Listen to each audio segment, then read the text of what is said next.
कार्तिक पूर्णिमा का व्रत उजाले की स्मृति और श्रद्धा की परंपरा है। इस दिन लोग स्नान, दान, दीपदान और भगवान की पूजा करते हैं। पुरानी मान्यता है कि कार्तिक महीने में किया गया हर छोटा सत्कर्म भी बड़ा फल देता है। इस पूर्णिमा को देव दीपावली भी कहा जाता है, क्योंकि देवताओं की ओर से भी उजाला मनाया जाता है। कार्तिक पूर्णिमा के व्रत में प्रातःकाल ब्रह्म मुहूर्त में उठकर नदी, सरोवर या घर के स्नानघर में स्नान किया जाता है। फिर दीपक जलाकर भगवान विष्णु, भगवान शिव और पवित्र गंगा का स्मरण किया जाता है। तिल के तेल या घी का दीप जलाना शुभ माना जाता है। गरीबों को भोजन, वस्त्र या दीपदान करना पुण्यप्रद माना गया है। इस पावन दिन की महिमा बताने के लिए कई पुरानी कथाएं सुनाई जाती हैं। हर कथा एक नई सीख देती है और व्रतधारियों को दृढ़ आस्था का मार्ग दिखाती है। आज यहाँ 5 से भी अधिक अलग अलग प्रसिद्ध कथाएं सुनाई जा रही हैं। ये सब पुराने काल की हैं और कार्तिक पूर्णिमा के तेज और व्रत की शक्ति को प्रकट करती हैं। पहली कथा त्रिपुरासुर विनाश की है, जिसे त्रिपुरारी पूर्णिमा के नाम से भी जाना जाता है। पुराने समय में तारकासुर के 3 पुत्र हुए। उन्होंने कठिन तप करके ब्रह्मा जी से वर पाया। वर यह था कि वे 3 उड़ते हुए पुरों में रहेंगे और तीनों पुर एक साथ आए तभी उनका नाश हो सकेगा। तीनों पुर सोने, चांदी और लोहे के बने थे। वे आकाश में घूमते थे और असुर लोग उनमें रहते थे। उन असुरों का अत्याचार बढ़ता गया। देवता तपते गए और पृथ्वी पर त्राही त्राही मच गई। तब सब देवता भगवान शिव की शरण में आए। भगवान शिव ने आश्वासन दिया कि समय आते ही त्रिपुर का नाश होगा। देवताओं और ऋषियों ने मिलकर शस्त्र और रथ के रूप में अपने अपने तेज का दान किया। धरती ने रथ का रूप लिया। सूर्य और चंद्रमा ने रथ के पहिए का रूप लिया। पर्वतों से धनुष बना। विष्णु के तेज से बाण बना। अग्नि और वायु ने घोड़ों के रूप में गति दी। संयोग का समय कार्तिक पूर्णिमा का आया। उस दिन तीनों पुर एक रेखा में आए। महादेव ने एक ही अद्भुत बाण छोड़ा। वह बाण तीनों पुरों को भेदता चला गया। उस क्षण असुरों का पतन हुआ और धर्म का मार्ग फिर प्रकाशित हो गया। देवताओं ने प्रसन्न होकर दीप जलाए। स्वर्ग और पृथ्वी पर एक साथ उजाला फैल गया। उसी दिन को देव दीपावली कहा गया। लोगों ने यह संकल्प लिया कि हर कार्तिक पूर्णिमा को दीपदान करेंगे और भगवान शिव को त्रिपुरारी के रूप में स्मरण करेंगे। इस कथा का संदेश है कि जब सभी मिलकर धर्म के लिए अपना योगदान देते हैं तो महादेव का एक बाण भी संपूर्ण अंधकार को हर देता है। एक दिया भी अंधेरे को काटता है। अतः व्रत, उपवास और दीपदान से जीवन में संयम और सेवा आती है। कार्तिक पूर्णिमा का दीप इसी एकता और उजाले का प्रतीक है।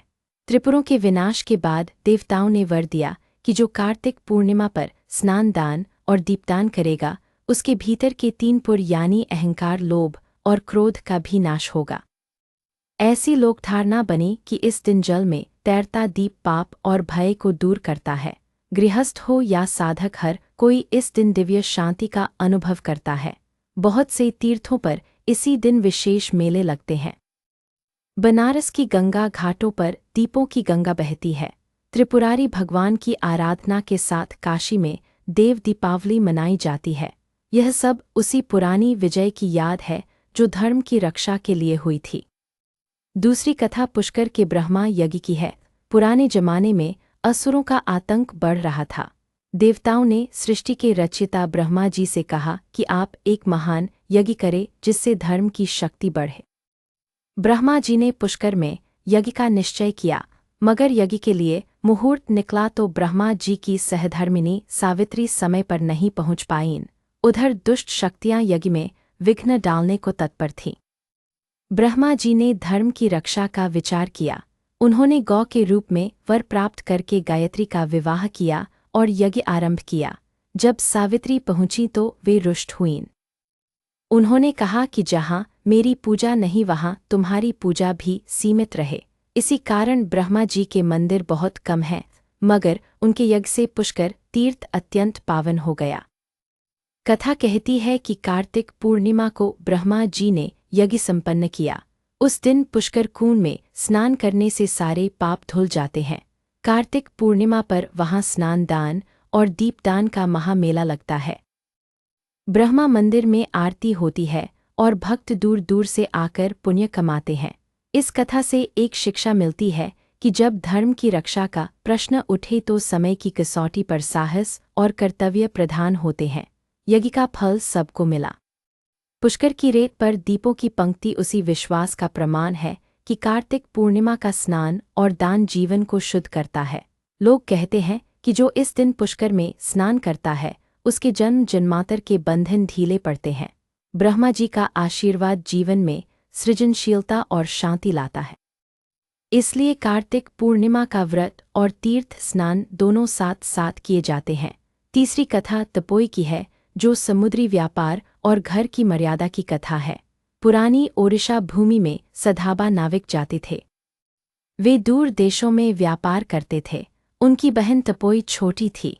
भाई समुद्र यात्रा पर निकलते थे तो तपोई कार्तिक मास का व्रत करती थी। कथा में आता है कि भाई यात्रा पर गए, घर की बड़ी बहुएं तपोई से ईर्ष्या करती थीं। वे उसे ताने देती और कष्ट देती, मगर तपोई कार्तिक व्रत में लगी रही। वह सुबह जल्दी उठती, दरवाजे लीपती, आंगन साफ करती, भगवान की आरती करती और दीप जलाती। बहुएं उसे भला बुरा कहती रहीं। उन्होंने उस पर झूठे आरोप लगाए। तपोई रोई मगर उसका धैर्य नहीं टूटा। कार्तिक के महीने में उसने हर दिन दिया जलाया, नदी किनारे जाकर स्नान किया, मन ही मन भाइयों की कुशलता मांगी। कहते हैं कि समुद्र में उस समय तूफान आया, भाइयों की नावें डगमगाईं। तब उन्हें बहन की याद आई। उन्होंने भगवान से कहा कि यदि हमारी बहन तपोई ने कार्तिक व्रत किया है तो उसके पुण्य से हमें किनारे लगाओ। तूफान शांत हुआ और नावें सुरक्षित लौटी। जब भाई घर पहुंचे तो सारा सच खुला। बहुएं शर्मिंदा हुईं। तपोई को सम्मान मिला। घर में कार्तिक पूर्णिमा पर बड़े प्रेम से दीपदान हुआ। भाइयों ने नए वस्त्र और मिठाई दी। तपोई ने कहा कि मुझे केवल मेरे भाइयों की सलामती चाहिए। ओडिशा में कार्तिक पूर्णिमा को बोईता बांधाना कहा जाता है। लोग नदी में छोटी नाव की तरह दिए बहाते हैं। वे पुराने समुद्री व्यापार की याद करते हैं। तपोई की कथा से यह संदेश मिलता है कि बहन की सच्ची प्रार्थना और कार्तिक का व्रत कठिन यात्राओं को भी सफल बना देता है। तपोई की कहानी घर घर में सुनाई जाती है। इससे यह भी सीख मिलती है कि झूठ और ईर्ष्या अंत में हारते हैं। सच्चाई और व्रत का तेज साथ देता है। कार्तिक पूर्णिमा का प्रकाश जीवन में सौहार्द और परिवार की रक्षा का प्रतीक बन जाता है। चौथी कथा धर्मनिष्ठ राजा रुक्मंगद की है। पुराने समय में वह राजा कार्तिक मास के व्रत का सबसे बड़ा पालन करता था। उसने प्रतिज्ञा की थी कि कार्तिक में दिन रात भगवान की सेवा होगी। मंदिरों में दीप जलेंगे, गरीबों को दान मिलेगा, सत्य और संयम का कठोर पालन होगा। इंद्रलोक में किसी को चिंता हुई कि यदि धरती पर यह व्रत इतना फैल गया तो देवताओं की भी परीक्षा होगी। कथा कहती है कि अप्सरा मोहिनी या मेनका जैसी कोई सुंदरी भेजी गई। उसने राजा की परीक्षा ली। उसने वरदान मांगते समय बड़ी कठिन शर्त रख दी। उसने कहा कि मैं तुम्हारे साथ तभी रहूंगी जब तुम कार्तिक के व्रत को छोड़ दोगे या मेरे कहने पर अपने प्रिय को बलिदान करोगे। राजा का हृदय कांपा, मगर उसने कहा कि धर्म से बड़ा कुछ नहीं। कार्तिक का व्रत मैं नहीं छोड़ सकता। अपने प्राण भी दांव पर हों तो भी मैं संकल्प नहीं तोड़ूंगा। कहते हैं कि सुंदरी ने और कठिन मांग रख दी। उसने राजा के पुत्र का नाम लिया। दरबार में सन्नाटा छा गया। राजा ने भगवान से प्रार्थना की।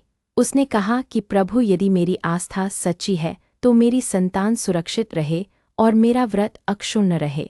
उधर भगवान विष्णु भक्त की परीक्षा से प्रसन्न हुए। उन्होंने प्रकट होकर कहा कि धर्म के लिए दिया गया कष्ट कभी व्यर्थ नहीं जाता। उन्होंने सुंदरी का मोह भंग किया। शर्त टल गई। राजकुमार सुरक्षित रहा। राजमहल में दीप प्रज्वलित हुए। कार्तिक पूर्णिमा पर विशेष आरती हुई। इस कथा का संदेश है कि कार्तिक व्रत केवल बाहरी दिखावा नहीं है, यह भीतर के दृढ़ संकल्प का उत्सव है। जब मनुष्य धर्म के लिए अपने स्वार्थ का त्याग करता है तब ईश्वर स्वयं रक्षा करते हैं। कार्तिक पूर्णिमा पर दिया गया एक दीप मन के भीतर भी जलता है और जीवन को दिशा देता है। पुराणों में कार्तिक माह को हरि का प्रिय कहा गया है। इसलिए कहा जाता है कि इस मास में किया गया व्रत और दान अनंत गुना बढ़कर फल देता है। राजा की कथा इसी सत्य का प्रमाण है कि धर्म पर अडिग रहने से असंभव भी संभव हो जाता है। पांचवीं कथा एक साधारण दीप की है जिसने पापी जीवन को पार लगाया। पुरानी कथा है कि एक नगर में दीपाली नाम की तेल बेचने वाली स्त्री रहती थी। उसका जीवन संघर्ष में बीतता था। वह दिन में तेल बेचती और रात को थकी हारी सो जाती। उसे धर्म कर्म का ज्यादा ज्ञान नहीं था। एक बार कार्तिक मास आया। नगर के मंदिर में दीपोत्सव की तैयारी थी। एक बूढ़े साधु ने दीपाली से कहा कि बेटी, कार्तिक पूर्णिमा की रात तो तुम एक छोटा सा दीप भगवान के आगे जला देना। वह हंसकर बोली कि मेरे पास तो तेल भी माप का है।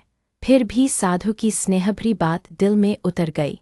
पूर्णिमा की रात दीपाली ने बहुत थोड़े से तेल से एक कपास का बत्ती बनाकर मंदिर में दीप जला दिया।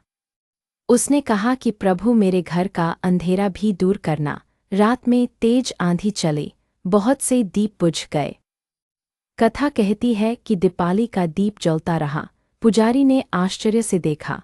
उसने कहा कि यह दीप किसी सच्चे मन से जला है। उस दिन के बाद दीपाली के जीवन में धीरे धीरे परिवर्तन आने लगा। उसका काम बढ़ा, मन में करुणा जागी।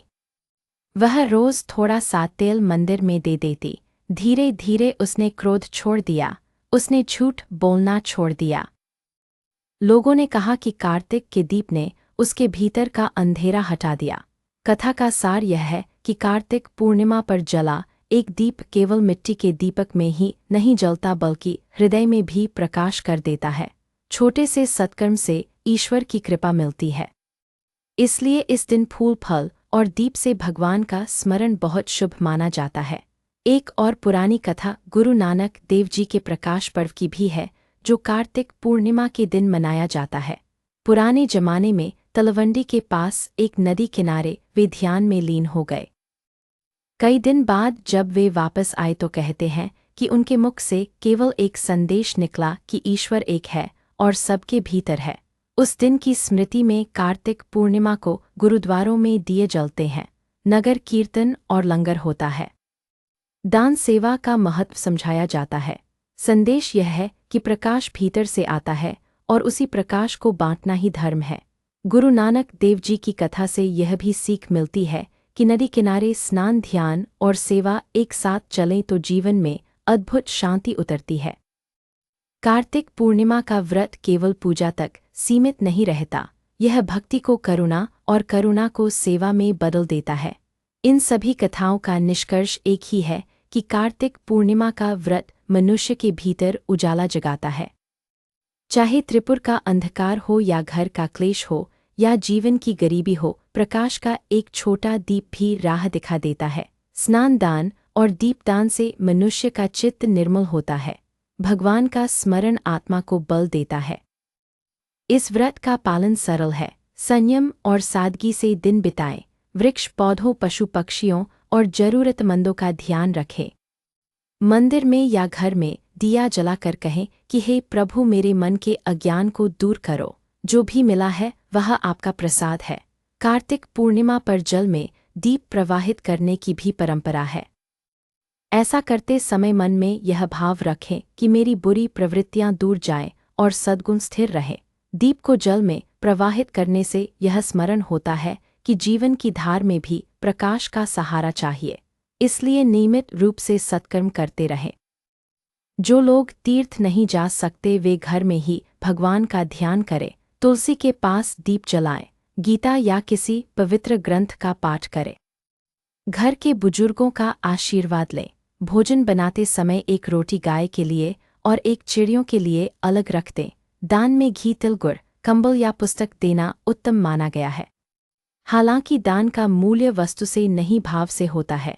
जो सच्चे मन से देता है उसे ईश्वर कई गुना लौटाते हैं। कार्तिक पूर्णिमा पर दिया गया अन्न किसी भूखे के पेट तक पहुंचता है तो वही सबसे बड़ा दीप बन जाता है। व्रत करने वाले लोग रात को दीपक के पास बैठकर छोटी सी प्रार्थना करते हैं। हे ईश्वर, मेरी वाणी में मधुरता दो, मेरे कर्म में परिश्रम का तेज दो, मेरे विचारों में शांति और करुणा दो। यही व्रत का संपादन है, यही देव दीपावली का उत्सव है। भक्ति का मार्ग बहुत सहज है। कथा सुनना और कथा से प्रेरित होना दोनों अलग अलग सीढ़ियां हैं। कथा सुनकर यदि कोई एक परिवर्तन भी जीवन में आ जाए तो वही कार्तिक पूर्णिमा का फल है। एक बुरी आदत छूट जाए, एक नई सच्ची आदत जुड़ जाए, इतना ही बहुत है। यह भी याद रहे कि प्रकृति के प्रति आभार जरूरी है। गंगा, यमुना, गोदावरी, नर्मदा, कावेरी, सरस्वती सभी नदियों का स्मरण करें, जल बचाएं, वृक्ष लगाएं, दीप जलाते समय आग और पशुओं से सुरक्षित दूरी रखें। यह सब भी धर्म का ही हिस्सा है। कथा की परंपरा हमारे मन की धूल झाड़ती है। त्रिपुरासुर की कथा हमें साहस सिखाती है। पुष्कर की कथा समय और कर्तव्य की महिमा सिखाती है। तपोई की कथा पारिवारिक प्रेम और धैर्य का पाठ पढ़ाती है।